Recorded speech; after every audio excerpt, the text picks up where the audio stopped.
사도행전 19장 1절부터 7절까지 말씀 한 목소리로 읽겠습니다. 시작. 아볼로가 고린도에 있을 때에 바울이 윗지방으로 다녀 에베소에 와서 어떤 제자들을 만나 이르되 너희가 믿을 때 성령을 받았느냐 이르되 아니라 우리는 성령이 계심도 듣지 못하였노라. 바울이 이르되 그러면 너희가 무슨 세례를 받았느냐 대답하되 요한의 세례니라. 바울이 이르되 요한이 회개의 세례를 베풀며 백성에게 말하되 내 뒤에 오시는 이를 믿으라 하였으니 이는 곧 예수라 하거늘. 그들이 듣고 주 예수의 이름으로 세례를 받으니 바울이 그들에게 안수함에 성령이 그들에게 임하심으로 방언도 하고 예언도 하니 모두 12사람쯤 되니라. 아멘. 지난주 말씀 제가 짧게 요약해드리고 오늘 본문으로 들어가고자 합니다. 지난주 말씀은 여러분 기억하시죠? 2차 전도여행을 이제 마무리를 짓기로 마음의 작정을 하고 사도 바울이 고린도에서 자기를 파송해 주었던 수리아 안디옥 교회로 돌아가기로 결정을 합니다. 그리고 고린도의 외항이었던 겐그레아에서 머리를 자르고요. 고린도에서 바로 수리아 안디옥 또는 유대 지방으로 가는 배편이 없었기 때문에 고린도에서 에게를 지나서 일단은 투르키예 지방의 가장 큰 도시인 에베소 배편을 타고 이제 에베소로 넘어가게 되죠. 자, 에베소에서 이제 환승을 해야 되는데 바로 도착하자마자 가이사랴로 수리아 쪽으로 가는 배편이 없었기 때문에 며칠을 머물런지는 모르겠으나 며칠을 머물면서 그 시간을 쪼개 가지고 사도 바울이 에베소도 큰 도시였기 때문에 유대인의 회당이 있었습니다. 그래서 지금까지 늘 그래왔듯이 유대인의 회당에 들어가서 복음을 전하고 말씀을 풀어주는 귀한 사역을 감당했죠. 그때 몇몇 제자들이 그 회당에서 바울의 설교를 듣고 조금 더 머물러 주셔서 우리에게 마저 더 복음에 대해서 예수님에 대해서 이야기해달라고 간청을 합니다. 그런데 이미 가이사랴로 또 수리아 안디옥으로 돌아가기로 마음을 작정했기 때문에 하나님의 뜻이라면 내가 다시 에베소로 오겠다라고 이야기를 하고 정 마음이 좀 찝찝했던지 자기의 동역자인 브리스길라 아굴라 부부를 에베소에 남게 하고 그리고 에베소에서 다시 배를 타고 가이사랴에 도착해서요. 가이사랴에서 예루살렘까지 올라가 가지고 예루살렘 교회에서 2차 전도 여행에 대한 선교를 보고하고 그러고 나서 이제 수리아 안디옥 교회로 가서 2차 전도 여행에 대한 선교 보고를 마치고 그리고 바로 3차 전도 여행을 시작했다라고 그렇게 기록을 했습니다. 그 사이에 에베소에 남겨져 있는 브리스길라 아굴라에게 하나님께서 누구를 만나게 하셨습니까? 지난주에 아볼로라는 당대 최고의 성경학자를 만나게 하시죠. 이 아볼로는 어디 출신이었다라고 말씀하고 있었습니까? 알렉산드리아 출신이라고 말씀했어요. 제가 지난주에 알렉산드리아 도서관을 여러분에게 사진으로 보여주면서 그 알렉산드리아가 그 당시에 얼마나 학식과 지혜의 중심지였는지를 우리가 함께 나누어 보았습니다. 겸하여서 이 아볼로는 헬라 문화, 그리스 문화 혹은 철학뿐만 아니라 구약 성경에 능통한 자요, 율법에 능통한 학자라고 지난주 본문에 우리에게 가르쳐주고 있었는데 성령께서 그를 알렉산드리아에서 에베소로 불러주셨단 말이에요. 그런데 그가 에베소에서 회당에서 복음을 전하는데 그 회당에서 그 복음을 전하고 설교를 들었던 회중 중에 누가 있었어요? 브리스길라 아굴라가 있었어요. 근데 이 브리스길라 아굴라가 이 아볼로 목사님의 설교를 들으면서 쭉 보니까 이분이 예수님은 알고 또 세례 요한의 세례도 아는데 어떤 세례는 모르는 거예요? 성령 세례는 알지 못하는 거예요. 근데 감사하게도 이 브리스길라 아굴라가요, 그 공적인 자리에서 목사님 지금 설교하시는 거 보니까 당신이 요한의 세례는 아는데 성령 세례는 모르시는 것 같습니다. 이렇게 지적을 하지 않고 예배를 잘 마친 다음에 브리스길라 아굴라 부부가 아볼로 목사님에게 찾아가서 우리 집에 목사님을 좀 초대하고 싶은데 함께 식사를 하시면 어떻습니까? 그래서 초대해가지고 발 씻을 물을 준비하고 손 씻을 물을 준비하고 그 이전에 장을 다 봐가지고 최고의 만찬을 대접을 하면서 자기가 고린도에서 바울 목사님을 만났는데 바울 목사님을 통해서 우리 민족이 그렇게 기다리던 메시아가 예수님이시고 그분이 십자가에 달려 죽으시고 끝난 인생이 아니고 3일 만에 말씀대로 부활하셔서 40일 동안 제자들과 함께 계셨고, 몇 날이 못 되어 내가 승천하면 예루살렘에 기다리라. 내가 너에게 성령을 보내주리라. 그래서 약속대로 성령이 오셔서 사도행전 2장에 오순절에 성령 세례 사건이 있었다라는 것을, 그렇게 브리스길라 아굴라가 본인들도 마가다락방에 없었는데 누구를 통해서? 사도 바울을 통해서 브리스길라 아굴라가 성령 세례, 성령 체험을 받게 된 거예요. 그리고 이 사실을 아볼로 목사님에게 이야기해주고, 아마도 본문에 기록되어 있지는 않았지만 그날 밤 브리스길라 아굴라 집에서 아볼로 목사님을 향해서 성령 세례를 위한 공동체적 기도가 있었지 않겠는가. 그리고 그 밤에 아볼로가 성령을 체험하고요. 할렐루야. 그리고 내가 여기 알렉산드리아에서 에베소로 넘어왔는데, 에베소에서 다시 에게를 넘어서 브리스길라 아굴라와 바울이 이쪽으로 넘어왔었던 그곳, 아가야 지방의 수도인 고린도에 가서 마저 복음을 전하겠다라는 성령의 부르심을 받고 고린도에 간다고 그렇게 결단을 하죠. 그 소식을 듣고 브리스길라 아굴라가 가만히 있지 않고요, 자기와 함께 교회를 세웠던 개척 멤버인 디도 유스도, 소스데네, 또 그리스보, 이런 고린도 교회 개척 멤버들에게 편지를 씁니다. 그래서 이분이 이렇게 고린도 교회로 가실 텐데, 이분은 이단이 아닙니다. 이분은 유대 극단주의 세력이 아닙니다. 이분을 신뢰하시고 이분을 잘 모셔주십시오 라고 편지를 쓰고요, 지난주 마지막 부분에 뭐라고 기록되어 있었습니까? 이 아볼로가 고린도에 가서 하나님의 말씀을 담대히 선포하니 유대인들이 그를 이기지 못했다. 담대하게 하나님의 영광과 복음의 능력을 전하는 자로 그 고린도 지방에서 아볼로를 통해서 역사하셨다. 그래서 성지순례 갔다 오신 분들 사진 보여드리면서 아볼로 목사님이 지금도 지역교회가 지금 세워지고 있는데 역대 4대 목사님이라고 그렇게 함께 나눴던 그런 말씀 여기까지 주의해드렸습니다. 자, 오늘 본문에는요, 그 사이에 그렇게 브리스길라 아굴라가 아볼로 목사님에게 성령 충만함에 대해서 나누고, 성령의 세례가 아볼로에게 부어지고, 그리고 아볼로가 에베소에 있지 않고 고린도에 가서 담대하게 복음을 전하는 사이에 다시 오늘 본문의 초점을 누가가 누구에게로 맞추냐면 바울에게 맞추는 것을 볼 수가 있어요. 오늘 본문 1절 말씀 같이 한번 읽어보겠습니다. 시작. 아볼로가 고린도에 있을 때에 바울이 윗지방으로 다녀 에베소에 와서 어떤 제자들을 만나. 여러분, 이 말씀 보시면 참 감동이 되는 부분이 어떤 부분이냐면요, 고린도에는 누가 있다고 기록되어 있어요? 아볼로가 있다고 기록되어 있고요. 그리고 바울은 윗지방을 다녀 어디에 도착했다고 기록되어 있어요? 에베소에 도착했다고 기록되어 있어요. 지금 에베소에서 바울이 예루살렘과 안디옥으로 갔고, 그 사이에 아볼로는 어디로 왔고? 에베소로 왔고, 에베소에서 누구를 만났어요? 브리스길라 아굴라를 만났고, 브리스길라 아굴라를 통해서 성령 충만함을 받고 아볼로는 또 어디로 갔어요? 고린도로 가는 사이에 또 바울은 또 수리 안디옥에서 3차 전도행을 시작해서 윗지방을 지나서 어디로 왔다고 기록하고 있어요? 에베소에 왔다라고 기록되어 있어요. 이거 지금 잘 이 지방들 잘 이해가 되세요?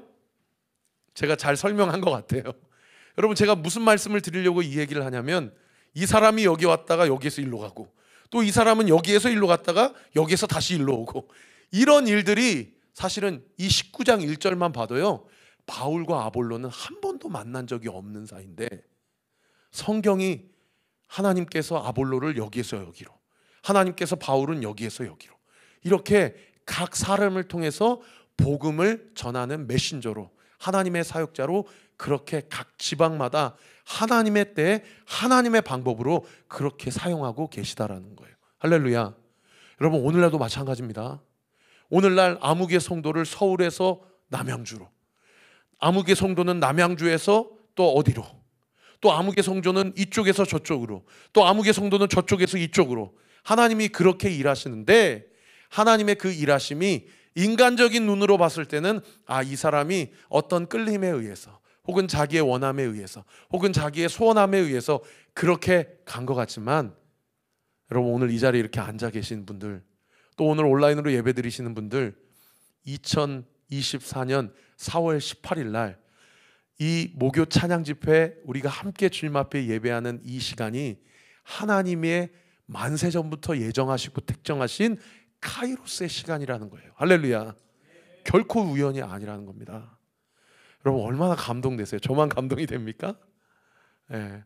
오늘도 한 번도 뵙지 못했던 분들을 하나님이 보내주시고요, 또 늘 배웠던 분들 또 어느 사정을 통해서 또 온라인으로 그곳에서 예배드리게 하시고, 하나님이 그렇게 이쪽 저쪽으로 우리를 모으게 하시고 또 때로는 우리를 흩으시고, 그런 일들이 오늘날에도 하나님께서 우리를 통해 일하신다는 거예요. 우리 앞뒤 좌우 옆 사람에게 좀 인사해 주세요. 제 앞뒤 좌우 옆에 앉아주셔서 감사합니다. 제 옆에 앉아주셔서 감사합니다. 예. 사도 바울이 1절에 보시면은 이 에베소에 도착하기 전까지 윗지방에 다녔다라고 이야기를 하는데, 그러면 한번 질문 드리겠습니다. 이 윗지방은 어디입니까? 결론부터 말씀드리면 이 윗지방은 투르키의 내륙 지역을 이야기해요. 그래서 여러분이 인터넷에 3차 바울의 전도 여행이라고 치시면 3차 바울 전도 여행의 루트가 많은 지도에 아마 뜰 것입니다. 어떤 지도는 이렇게 떠요. 이 윗지방을 그냥 다 스킵하고 안디옥에서 출발해서 이 투르키의 내륙 지방을 관통하여서 서편의 가장 큰 도시인 에베소에 도착했다. 이런 식으로 지도가 뜨는 그런 지도가 있는가 하면, 어떤 지도는 이렇게 상세하게 윗지방이 어디인지를 소상히 우리에게 알려주는 지도도 있습니다. 근데 이 지도 보시면 안디옥에서 에베소 가는 도중에 다소라는 지역, 이게 지금 나소라고 되어 있는데 저게 오타인데 다소입니다. 이곳이 사도 바울의 고향이에요. 다소를 지나 1, 2차 전도여행에서 교회를 세웠던 도시들, 더베, 루스드라, 이고니온, 비시디아 안디옥, 이런 도시들, 이 내륙 지방을 관통해서 결국 브리스길라 아굴라가 기다리고 있는 에베소에 지금 바울이 당도했다라는 것을 알 수 있는 그런 대목인 것이죠. 그러면 아까 그 지도 다시 한번 띄워주시면, 이 내륙 지방의 이 도시들 더베, 루스드라, 이고니온, 비시디아 안디옥, 지금 사도 바울이 몇 번째 방문하는 도시들입니까?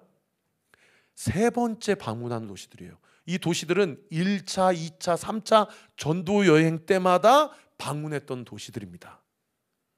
여러분, 이것을 통해서 우리가 알 수 있는 두 가지 인사이트가 뭐냐면, 첫 번째, 사도 바울의 전도 사역은 완전 생짜배기, 정말 예수님을 모르고 한 번도 복음에 대해서 들어보지 못하신 분들을 대상으로 전도한 것이 아니고, 그의 전도가 물론 그런 사람들을 향한 전도도 전도이지만 자기가 늘 갔었고 또 늘 마음에 품고 기도했었고 또 실제로 교회를 개척했던 그 도시에 반복적으로 방문했다라는 거예요. 여러분, 왜 반복적으로 방문했을까요? 있는 그 믿음, 구원을 받아들이고 그들의 믿음이 이미 씨앗이 뿌려졌는데, 그 믿음이 한 번 뿌려지고 끝날 것이 아니고 1차, 2차, 3차 전도행을 통해서 여전히 그 당시에 극심한 로마의 박해, 핍박, 또 유대인들의 어떤 시비와 공격, 그러한 어떤 시비와 공격과 박해로부터 여전히 그들의 믿음이 견고하게 잘 세워지고 그 믿음이 잘 성장하고 있는지를 확인하기 위해서 1차 때도 가고 2차 때도 가고 3차 때까지 갔다라는 것을 알 수 있는 그런 대목이죠. 그러니까 사도 바울의 전도 여행의 목적은 불신자들을 위한 전도일 수도 있겠지만은, 더 본질적으로 얘기하면요, 사실은 가는 곳곳마다 회당 중심으로 복음 전했다라는 것은 이미 성경을 아는 사람들을 대상으로 복음을 전했고, 2차, 3차 전도행을 통해서 이미 예수님을 구주로 영접한 사람들의 믿음을 더욱더 견고하게 하기 위하여 그가 3번이나 반복적으로 갔었던 도시를 또 방문하고 또 방문하고 또 방문했다라는 거예요. 여러분, 이 지점을 통해서 교회가 해야 될 사역의 방향성이 무엇입니까? 물론 미전도 종교국을 위한 또 그러한 불신자들을 위한 전도 사역도 중요하지만요, 이미 교회에 나오시는 성도들, 이미 예수님을 영접하신 분들에 대한 그들의 믿음과 신앙을 견고히 하기 위한 사역을 결코 가벼이 여겨서는 아니 된다는 것을 우리에게 가르쳐주고 있는 그런 지점이라고 볼 수가 있어요. 저는 모교 찬양 집회도요, 이미 우리가 예수님을 영접했지만, 그리고 더 주님을 알고 싶어하는 성도님들, 또 이미 주님을 알아가고 있지만 때로는 우리가 아까 찬양한 대로 원수마귀 사탄마귀가 우리의 입술을 주목하고 있고, 네 믿음을 부인해, 너 하나님 원망해, 그렇게 이야기하고 참소할 때마다 그런 성도님들의 믿음을 붙잡아주고, 할렐루야, 그런 성도들의 믿음의 깊이가 더 깊어질 수 있도록 그 역할을 해야 되는 공동체가 어디냐? 교회라는 겁니다. 제가 이 말씀 우리 이진 집사님한테 허락 안 받았지만 말씀드려도 두 분이 불편하지 않으실 것 같아서 말씀드리면, 오늘 아침에도 목사님 삼성병원에서 드디어 입원하라고 연락이 왔습니다. 목사님 기도해 주셔서 감사합니다. 너무 감사하더라고요. 그래가지고 제가 감사해서 전화를 드리려고 했더니, 목사님 제가 지금 이 앞에 동네 병원 응급실에 또 왔습니다. 배 집사님 모시고 또 왔다는 거예요. 근데 너무 울어서 제가 집사님 통화 가능하시냐고 그렇게 여쭈었더니 문자로 통화하고 싶지 않다고, 목사님 저 지금 울고 있어서 통화하고 싶지 않습니다, 그렇게 얘기하시더라고요. 그래서 제 마음이 너무 무너지는 거예요. 오늘 설교 준비하는데. 그런데 그렇게 감사한 것도 잠시고요, 세상에 그 삼성병원에 입원이 안 되거든요 요즘에. 근데 입원이 드디어 돼가지고 감사하다고 그랬는데, 입원이 된다고 해서 알아보니까 세상에 1인실이 아니고 2인실인 거예요. 그러니까 감사하기는 하지만 좀 불편할 수 있잖아요. 2인실이 사실은 6인실보다 더 불편한 병실이 2인실 아닙니까? 근데 그 2인실마저도요, 조금 지나더니 또 연락이 오셔가지고 그 한 분이 코로나에 걸려가지고 오늘 입원 못한다고, 다음 주에 오라고 또 그러신 거예요. 그러니까 저도 마찬가지고 이진 집사님도 마찬가지고요, 동시에 우리 안에 입술에 무슨 얘기가 나왔냐면은, 하나님 도대체 왜 이러시는 거예요 자꾸? 예? 분명히 주신 기도의 응답이 있잖아요. 왜 이렇게 그냥 넘어가는 법이 없어요? 그냥 넘어가는 법이 없어요.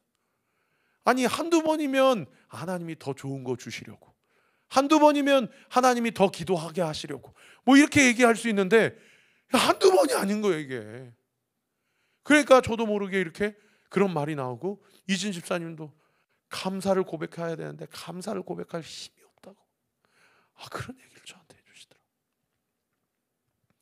여러분, 교회가 존재해야 된 이유는 우리가 아까 찬양한 대로 하나님 영과 진리로 하나님을 높여드리고 예배하기 위해서 존재하는 것도 맞지만, 흔들리는 한 사람 한 사람의 성도들의 믿음을 강권적으로 붙잡아주기 위해서, 할렐루야, 막 신앙이 좋고 믿음이 깊이 있다고 해서 여러분 실존적인 삶의 현장 가운데 나갈 때 그 사람이 그 믿음 가지고 승리하다니까? 그러면 실패하고 때로는 감사를 고백하지 못하고 원망하고 하나님 불평하고 하나님께 삿대질하고, 그러면 그 사람 믿음이 연약한 겁니까? 여러분 아니에요. 욥을 우리가 지금 매주 보고 있잖아요. 매일 보고 있잖아요. 여러분, 하나님 앞에서 하는 원망은 죄가 되지 않는다는 거예요. 할렐루야. 하나님의 자리를 떠나는 게 하나님이 죄라고 여기신다는 거예요. 우리가 오늘도 기도할 때에 우리 사도 바울이 또 갔던 곳 또 가고 그렇게 또 가고 해서 그 성도들이 박해와 핍박 가운데 예수님 부인하지 않고 배신하지 않고 끝까지 믿음을 지켜서, 정말 히브리서 기자가 이야기한 것처럼 톱으로 켜기도 하고 칼로 찌르기도 하고 그렇게 하나님 부인하고 원망하라고 그렇게 박해하고 핍박했지만, 그들은 세상이 감당하지 못하는 믿음이었다. 할렐루야. 그런 믿음의 소유자가 되도록 우리 목요 찬양 집회가 함께 그 믿음을 세워가고, 할렐루야, 이 집회에 오면 영적으로 정신이 차려지고 영적인 분별력이 부어지고, 내가 정신 똑바로 차려야 되겠다. 이건 아니지. 이건 하나님이 기뻐하시지 않아. 그래, 하나님이 기뻐하시는 건 이거야 라고 분명한 믿음의 확신을 공급받는 하나님이 기뻐하시는 예배, 하나님이 기뻐하시는 공동체, 우리 온리교회 또 목요 찬양 집회 되기를 우리 구주 예수 그리스도 이름으로 축원합니다. 그런가 하면요, 두 번째로요, 이 19장 1절을 통해서 알 수 있는 게 뭡니까? 사도 바울이 그 내륙을 지나서 어디로 갔다고요? 에베소로 갔다고요. 근데 이 에베소는 사도 바울이 처음 방문한 겁니까? 아니면 2차 방문해서 잠깐 환승하려고 갔다가 조금 더 복음 전해달라고 하니까 내가 금방 금방 다시 돌아가야 된다. 나중에 하나님의 뜻이면 내가 다시 오리라 했던 곳입니까? 전자입니까? 후자입니까? 후자거든요. 그 말씀이 18장 21절에 기록되어 있지 않습니까? 제가 읽어드릴게요. 작별하여 이르되 만일 하나님의 뜻이면 너희에게 돌아오리라 하고 배를 타고 에베소를 떠났다. 이게 2차 전도여행에 정말 더 남아서 복음을 전해주세요 라는 그 손길을 뿌리치고 나왔던 도시거든요. 그런데 세상에 그 내륙 지방을 지나서 사도 바울이 어디에 당도한 거예요? 에베소에 또 당도한 거예요. 그러면 이 18장 21절에 근거하면 사도 바울이 비시디아, 안디옥, 이고니온, 더베, 루스드라를 지나서 에베소에 도착한 것은 자기가 한 약속이 있기 때문에 간 겁니까? 아니면 18장 21절에 근거하면 하나님의 뜻입니까? 하나님의 뜻입니까? 자기가 가고 싶어서 인간적으로 약속 지키려고 간 겁니까? 여러분, 하나님의 뜻이에요. 여러분, 2차 전도행도 마찬가지 아니에요?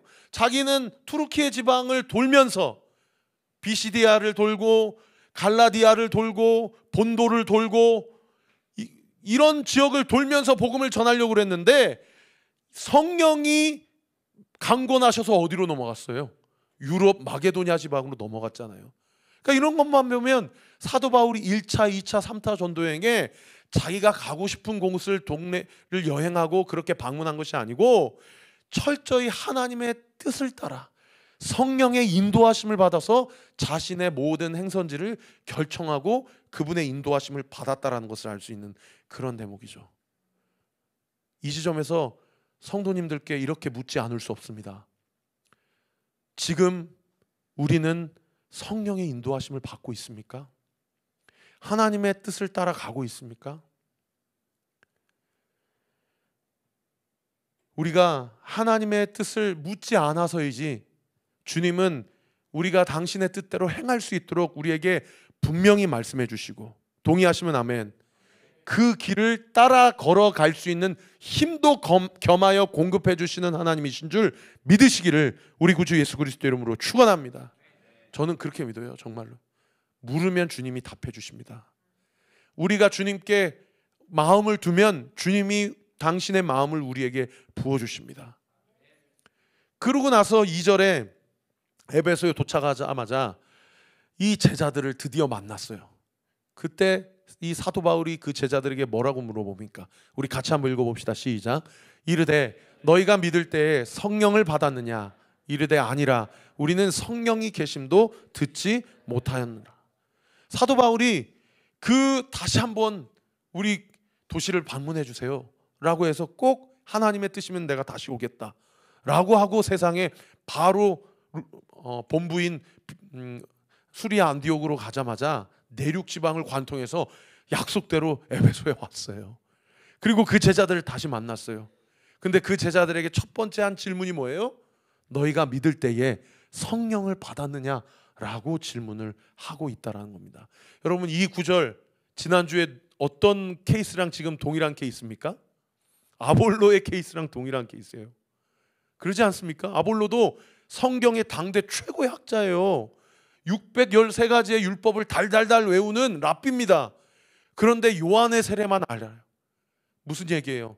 내 뒤에 오시는 분이 예수다, 저분이 메시아다, 이거는 인정하고 영접했단 말이에요. 그런데 뭐를 경험하지 못했어요? 성령을 경험하지 못한 케이스예요. 지금 이 에베소에서 사도 바울을 기다렸던 이 제자들도 나중에 7절 말씀해 보면 12명이라고 기록되어 있는데 이 12명의 제자들도 아볼로와 같은 케이스라는 것을 성경이 우리에게 가르쳐주고 있다는 거예요. 이 부분에서도요, 여러분, 우리가 두 가지를 깨달을 수 있어요. 첫 번째는 사도 바울이 성도들을 만날 때 무엇부터 체크했다라고 이야기할 수 있습니까? 성령을 받았는지를 먼저 체크했다는 거예요. 여러분, 오늘날도 마찬가지입니다. 교회 다닌다고 해서 다 성령 받은 게 아니라는 거예요. 사도 바울이 저도 예수님을 영접했습니다, 저도 그리스도인입니다 라고 고백했을 때 그러면 당신이 성령을 받았습니까? 라고 물어봤다는 것은 오늘날에도 여전히 우리에게 주님께서 너는 성령을 받았느냐라고 물어보고 계신다라는 거예요. 그러면 성령 세례는 뭐고 요한의 세례는 뭐냐? 오늘 본문의 두 번째 2절 말씀의 두 번째 인사이트가 이거예요. 성경은 요한의 세례와 성령의 세례를 분명히 구분하고 있다는 겁니다. 요한의 세례와 성령의 세례를 분명히 구분하고 있다는 거예요. 그러면 요한의 세례가 뭐냐? 요한의 세례는 여러분 결론부터 말씀드리면 불온전한 세례입니다. 불완전한 세례예요. 오늘 보면 4절 말씀 우리 같이 한번 읽어봅시다. 시작. 바울이 이르되 요한이 회개 세례를 베풀며 백성에게 말하되 내 뒤에 오시는 이를 믿으라 하였으니 이는 곧 예수라 하였거늘. 여기 내 뒤에 오시는 이를 믿으라고 말한 사람이 누구예요? 세례 요한이에요. 그러니까 세례 요한은 메시아의 본체예요? 아니면 메시아의 오실 길을 예비하는 자예요? 메시아의 오실 길을 예비하는 자거든요. 그가 베푼 세례가 요한의 세례고, 오늘 본문의 바울은 그 요한의 세례를 무슨 세례라고 이야기합니까? 회개의 세례라고 이야기한다는 거예요. 그러니까 요한이 한 작업은 뭐냐면, 본체이신 예수 그리스도가 오시기 전에 예수 그리스도를 영접할 수 있도록 당시 유대인들, 믿는 자들의 마음을 갈아엎은 거예요. 도끼가 나무 뿌리 앞에 놓여져 있는데 이 독사의 자식들아, 회개해라. 그래야 하면 구원받는다 라고 하면서 완악하고 교만한 유대인들의 마음을 다 기경시키고 뒤집어 엎은 거예요. 그래서 회개하게 하고 부드러운 마음의 밭을 만들게 한 다음에, 그 다음에 누가 오셨어요? 예수님이 오신 거라는 거예요. 그러니까 여러분, 예수님이 손이 짧아서가 아니고 능력이 없으셔서가 아니라, 우리가 성령의 세례, 예수님의 온전한 세례를 받기 위해서는 우리 안에 어떤 사전 작업이 미연에 있어야 된다는 것을 알 수 있습니까? 내가 죄인입니다, 주님. 나는 주님이 필요합니다 라는 사전 작업이 우리 안에 있어야 된다는 겁니다. 이게 사전적으로 전제되어 있지 않으면 예수님의 세례가 우리 가운데 유효하지가 않는다라는 거예요. 회개하지 않는 자에게는 예수님의 십자가의 복음이 들어갈 수가 없다라는 겁니다.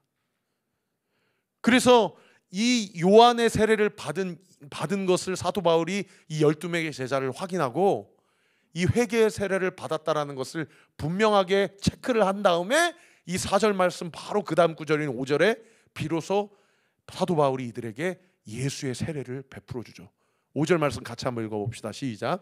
그들이 듣고 주 예수의 이름으로 세례를 받으니, 마음이 뒤집어지고 마음이 기경이 되고 마음에 부드러운 마음밭, 나는 죄인입니다. 나에게는 주님이 절대적으로 필요합니다. 주님이 아니고서는 나를 구원하실 분은 없습니다 라는 스탠바이가 된 다음에 주 예수의 이름으로 세례를 베푸니, 여러분 그 다음 구절 6절에 어떤 역사가 일어납니까? 같이 한번 읽어봅시다. 시작. 바울이 그들에게 안수하매 성령이 그들에게 임하심으로 방언도 하고 예언도 하니. 여러분, 요한의 세례가 있고, 즉 내가 죄인임을 주 앞에 고백하고 인정하며, 오늘 이 자리 가운데 아마 이런 일들 과거에 있으셨던 분들이 대부분일 거예요. 그런데 저는 이렇게 도전하고 싶어요. 우리는 날마다 우리의 죄를 고백해야 됩니다. 할렐루야. 날마다 주님 앞에 회개함으로 나아가야 됩니다. 할렐루야. 왜요? 날마다 내가 그리스도와 함께 십자가에 죽었음을 고백하지 않으면 우리를 향한 당신의 구원 서정의 여정이 성화와 영화의 단계로 이룰 수가 없기 때문이에요. 그래서 구원은 반드시 두 가지 측면으로 접근을 해야 되는데, 우리 다음 세대의 아이들, 청년들 잘 들으세요.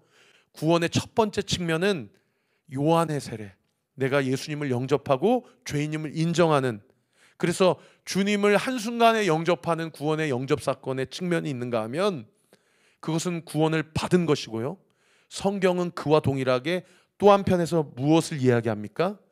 구원을 받으라를 뛰어넘어 구원을 이루라 라고 이야기를 하고 있다는 거예요.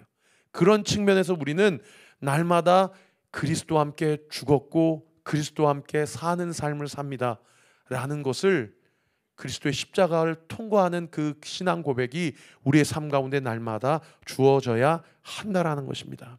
그렇게 날마다 이미 구원을 받은 그 구원을, 아직 완성되지 않은 그 구원을 완성돼 가는 그 사역 가운데, 그 완성해 가시는 과정 가운데 성령이 6절에 예수님이 누구를 부어 주셔요? 성령을 부어 주신다는 거예요. 6절 말씀 띄워주시면 성령이 그들에게 임하셨다. 이 성령이 그들에게 임하시니까 그들에게 어떤 두 가지 역사가 일어나요? 방언이 일어나고요. 또 어떤 역사가 일어나요? 예언이 일어난다. 이 말씀을 여러분 잘 해석하셔야 되는데, 성령이 오늘 이 자리 가운데 예수님을 영접하신 분 동의하시면 아멘.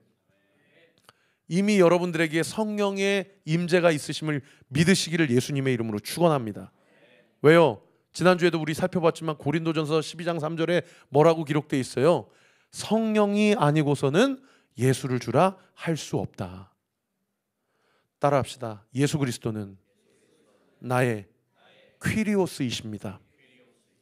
예수님은 나의 마스터가 되십니다. 예수님은 나의 주인이십니다.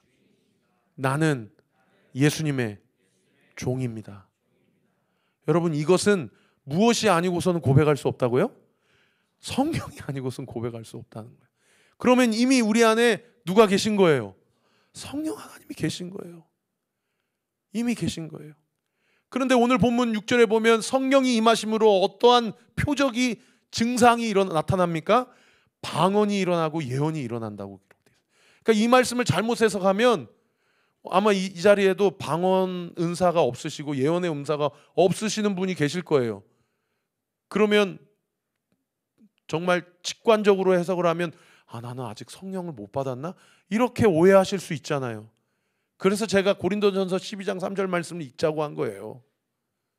읽자고 한 거예요. 여러분들이 방언을 사모하고 예언을 사모하면 오늘 이 밤에도 성령님이 우리에게 그 은사를 주십니다. 아멘. 그러나 반대로 방언을 하지 못하고 예언을 하지 못한다고 해서 그 사람이 성령 세례를 받지 않은 건 아니에요. 왜요?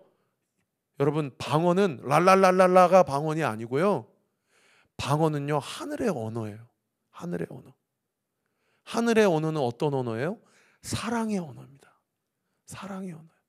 그래서 고린도 교회가 이 방언 은사 때문에 큰 분란이 일어난 교회거든요. 이 방언의 은사, 랄랄랄랄랄라.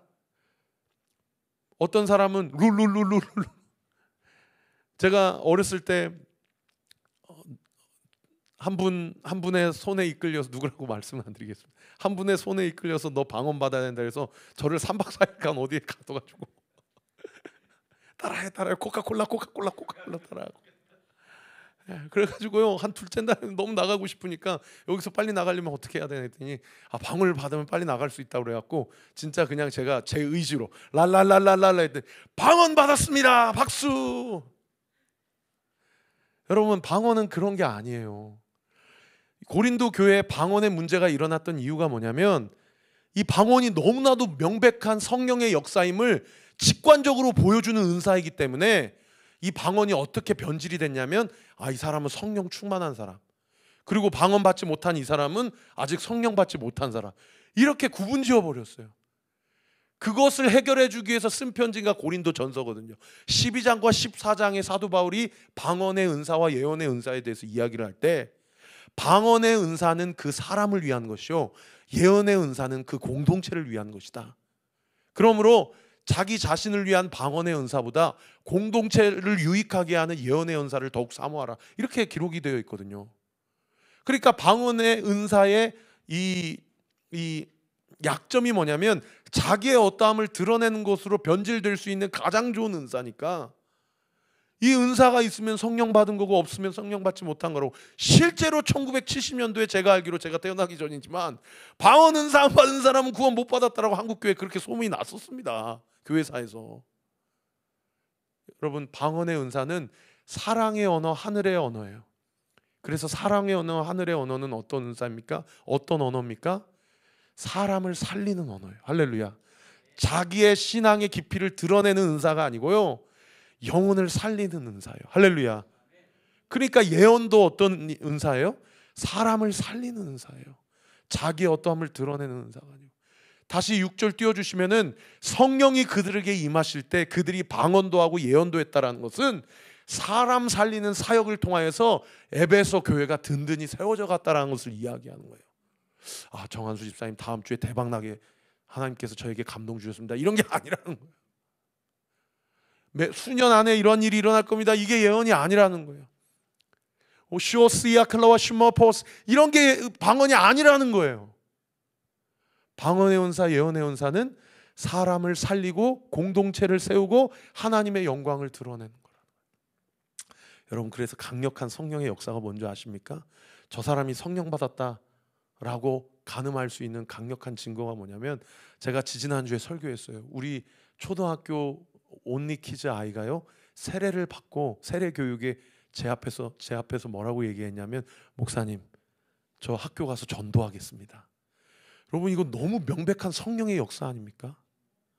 여러분, 방언의 은사, 예언의 은사, 그렇게 어떠한 것을 드러내는 그런 결이 아니고, 목사님, 저 전도하고 싶어졌습니다. 할렐루야. 목사님, 너무 미운 사람이 있는데, 너무 불편한 사람이 있는데 갑자기 제 안에 저분을 향한 긍휼한 마음이 올라오기 시작했습니다. 이건 너무 명백한 성령의 은사 아닙니까? 목사님, 저 말씀 통독 다시 시작하겠습니다. 목사님, 저 기도 시간 채워야 된다는 것은 머리로 알지만 마음으로는 잘 채워지지가 않고 실천이 안 됐는데, 저 다시 시간을 구별해서 기도의 자리에 나아가겠습니다. 여러분, 이거 너무 성령의 명확한 역사 아닙니까? 이런 게 성령이 그들에게 나타나심으로 그들의 내면 가운데 나타났던 놀라운 역사라는 거예요. 어제 저희 교회 수학 학원 원장 선생님 부부가 몇 주 전에 등록을 하셨거든요. 그래서 여기 오남리에 참 쉬운 수학 학원, 그 앞에 바로 초등학교 중학교가 있더라고요. 거기 가가지고 이제 신방을 하려고, 학원이 건물 3층 전체가 다 학원이에요. 3층에 올라가가지고 한 클래스를 각 의자와 책상을 보면서 기도를 하고, 맨 마지막 클래스에 들어가서 그 부부 두 분과 제 아내와 저와 같이 그곳에서 예배를 드렸거든요. 같이 예배를 드리는데요, 얼마나 눈물이 나는지 몰라요. 하나님, 이곳이 정말 아이들에게 수학을 가르쳐주고 아이들이 수학 공부를 잘하게 되는 그러한 학원이 되기도 하시기도 하시지만, 이곳에 이 두 분을 통해서 우리 아이들에게 정말 예수님의 사랑이 흘러가고 예수님의 복음이 흘러가는 복의 통로, 복의 근원이 되게 해주세요. 할렐루야. 그렇게 그 수학 학원과 두 분 원장 선생님을 위해서 기도했거든요. 그런데 세상에 그 남편 원장 선생님이 제가 얘기도 하는데 저한테, 목사님, 이 학원 잘 되게 해달라고 기도해 주세요. 그리고 오남역 옆에 그 메인 중심 상가로 이제 전원도 해야 되나 기도하고 있는데, 목사님, 이 결정도 제 결정이 아니라 하나님이 결정할 수 있도록 그렇게 기도해 주세요. 하나님께서 저희 학원에게 복 주시면 제가 분명히 정말 교회 11조도 많이 하겠습니다. 저한테 그렇게 얘기하는 거예요. 저는 11조의 십자도 얘기도 꺼낸 적이 없는데, 근데 그분이 본인이 먼저 얘기를 하는 거예요. 그분이 그렇게 하시든 안 하시든 그냥 감사한 게, 그분의 마음 가운데 어떻게든 하나님께 물질로 하나님 나라를 위해서 쓰임받고 싶다라는 마음이 느껴지니까 그게 감사하더라고요. 설사 그렇게 안 하시더라도. 여러분, 성령의 역사는 용서와 화해와 사랑이 있는 역사, 말씀과 기도의 자리로 나아가게 하는 역사, 돈이 내 인생의 주인이 아니라 예수님이 내 인생의 주인이라고 고백되어지는 역사, 그런 역사가 일어나는 것이 성령의 역사라는 겁니다. 할렐루야.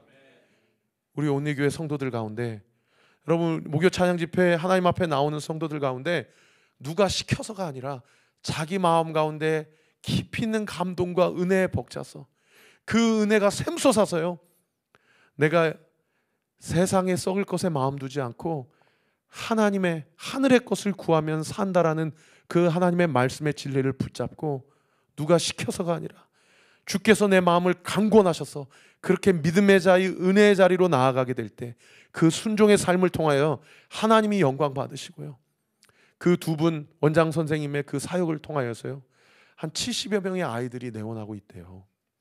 더 많이도 못 봤는데요, 클래스가 한계가 있어서 지금 다 문의해 주시는 분은 다 대기자. 감사하더라고요. 요즘에 저출산율 때문에 초등학생 전교생이 서울 같은 경우는 한 학교에 100명, 200명이 안 된다고 합니다. 그리고 도봉구에 있는 한 고등학교는 올해 또 폐교한다고 그래요. 심각합니다.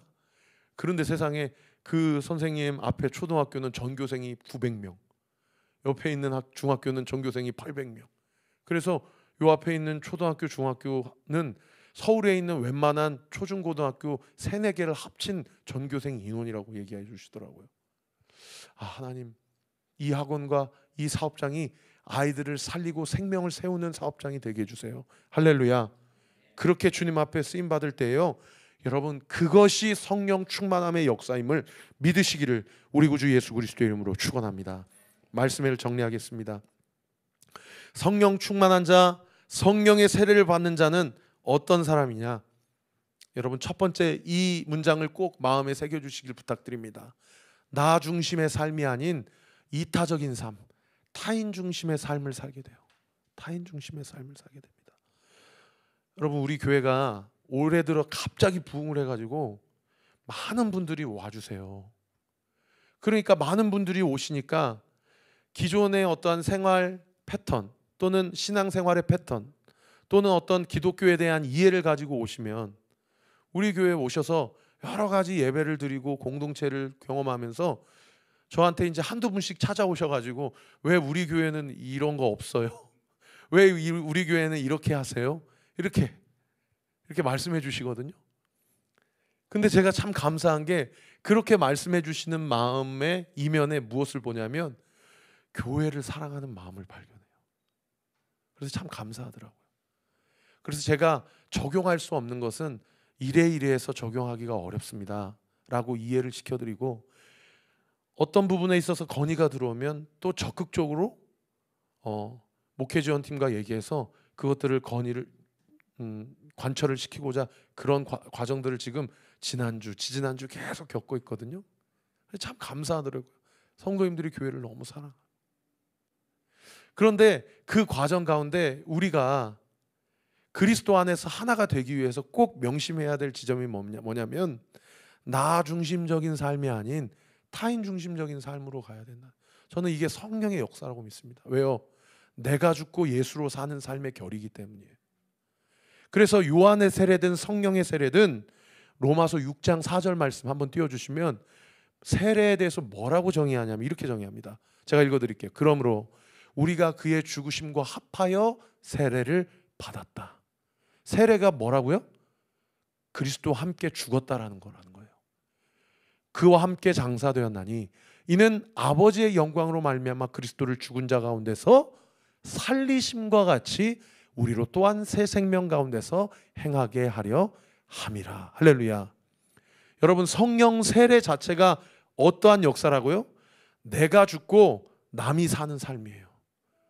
내가 죽고요, 예수가 사는 삶이에요.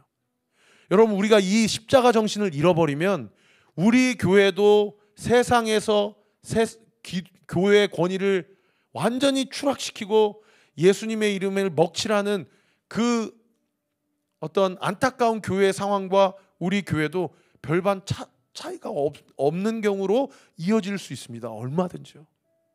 그러나 우리가 그리스도와 함께 죽고 성령으로 부활하여 세례 받음으로 그리스도와 연합하여 하나가 된다면 우리가 철저히 타인 중심의 삶, 본질적으로 예수 그리스도 중심의 삶을 그렇게 살아가며 공동체를 이뤄갈 때요, 저는 분명히 믿습니다. 우리 교회는 엄청난 일을 행하게 될 것입니다. 할렐루야. 하나님이 우리 교회를 통해 엄청난 21세기의 새로운 부흥의 역사를 이루어 나아가실 것입니다. 그런가 하면 두 번째로요, 철저히 하나님의 주관하심을 믿고 그분의 인도하심을 받는 우리 각자의 삶이 되기를 원해요. 사도 바울이 또 간 곳 또 가고 또 간 곳 또 가고 인간적으로 약속했다고 해가지고 인본주의적으로 끌려가서 그곳에 가서 그들을 만난 게 아니고 하나님의 뜻을 따라 갔다라는 거죠. 하나님의 뜻을 따라. 우리 성도님들께 엊그저께 제가 말씀드렸던 것처럼 여기 1101호가 비어 있었는데 여기 홀덤펍 사장님이 어제 갑자기 저를 잠깐 보자고 하시더니 목사님 1101호 하실 겁니까? 그래서 제가 안 그래도 좀 임대료를 문의하고 또 기도하고 있습니다 라고 그랬더니 목사님 저한테 1101호가 꼭 필요합니다. 목사님 하지 마세요. 저한테 이러시는 거예요. 그래서 왜 필요하시냐고 그랬더니 세상에 좀 음지에서 그렇게 홀덤펍을 운영하시다가 행정명령 받고 최근에 다시 재오픈해서 지금 양지에서 이렇게 합법적으로 지금 운영을 하고 있는데 그러다 보니까 이 매출이 말도 안 되게 타격을 입은 거예요. 자기 아내랑 약속한 게 있기 때문에 이제는 양지에서 떳떳하게 해야 되는데 그러다 보니까 저쪽 다산역 쪽에 홀덤펍이 또 많다고 그러더라고요. 그쪽에 홀덤펍이 지금 핫플레이스래요. 근데 거기가 잘 되는 이유는 테이블 수가 많다라고 그러더라고요. 거기랑 경쟁해서 이기려고 하면 테이블 수를 늘려야 되기 때문에 자기가 조금 무리가 되더라도 1101호를 해야 되겠다고. 그러면서 목사님이 임대인 측에 전화해서 우리는 안 합니다라고 분명하게 얘기를 해주시면 자기가 월세를 내고 하기가 더 쉬우니까 좀 그렇게 명확하게 입장을 취해달라고 그렇게 얘기하시고 가시더라고요. 그날 밤에 집에 가는데요 너무 마음이 낙심이 되는 거예요. 아니 처음에 저희가 먼저 이 11층에 저희가 제일 먼저 들어왔거든요. 그리고 이제 얼마 공사 안 지나고 여기 홀덤펍이 계약이 됐다고 하더니 이렇게 또 공사를 해서 그때 얼마나 기도했는지 몰라요. 홀덤펍 들어오지 않게 해달라고. 근데 세상에 홀덤펍 들어오고 하나님이 우리 성도님들은 다 아세요. 새벽 예배 때 막 게임하러 오시다가 갑자기 여기서 새벽 예배 드리시고 가시고 낮에 오셔가지고 교회가 있다고 그러니까 들어오셔가지고 여기서 기도하시고 헌금하시고 게임하러 가시고 이런 분들이 막 한두 분씩 두세 분씩 있으세요. 그러면서 내가 생각을 좀 잘못했구나. 옆에 홀덤펍이 있는 게 참 어떻게 보면 하나님 앞에 감사하고 그것까지도 하나님의 인도하심이 있는지 모르겠다라는 생각으로 이렇게 바뀌었거든요. 그러고 이렇게 오고 있는데 세상에 1101호에 또 확장을 한다고 그러니까 1101호 홀덤펍, 1103호 홀덤펍, 중간에 1102호 교회. 이게 좀 그래서 너무 낙심이 되고 제가 사실은 우리 정한수 집사님한테도 지난주에 말씀드렸지만은 집사님 1102호 달라고 성도들과 함께 대놓고 해야 되겠어요. 이 얘기를 지난주에 했잖아요. 그런데 어제 와가지고 그렇게 자기들이 계약한다고 그러니까 되게 마음이 어렵더라고요. 그런데 오늘 아침에 새벽에 기도하면서 하나님이 기도하는 시간에 제 마음을 이렇게 정리해 주세요. 그러면서 오늘 오셔가지고 벌써 1101호 가보시면 알겠지만 밑에 이렇게 각 공간을 어떻게 쓸지를 다 테이핑을 해놓고 가셨거든요. 그래가지고 그분께 여기를 어떻게 씁니까? 그랬더니 식당으로 쓸 거라고 그렇게 얘기를 하시는 거예요. 그래가지고 순간에 하나님 역전을 믿습니다. 제가 혹시나 홀덤펍 사장님이 예배 드리실 수도 있기 때문에 많은 말은 하지 않겠지만 역전을 믿습니다. 주님 기도하겠습니다. 그러면서 세상 한복판에 교회가 있는 게 오히려 더 감사하다. 할렐루야. 그리고 이것까지도 하나님의 인도하심 가운데 있다. 할렐루야. 하나님 더 많은 분들 오게 해주셔서 오다가 이쪽으로 좀 들어와서 여기서 기도받고 복음 듣고 예수님 믿는 역사가 계속해서 이루어지게 하여 주옵소서. 우리 교회 갈 바를 주님께서 주장하여 주옵소서. 그렇게 함께 기도할 때에 하나님께서 사도 바울의 그 인생의 여정과 전도 사역의 루트를 하나님의 뜻대로 인도하신 주님, 우리 온리교회 앞으로의 가야 될 방향성도 반드시 인도해 주실 것을 믿습니다.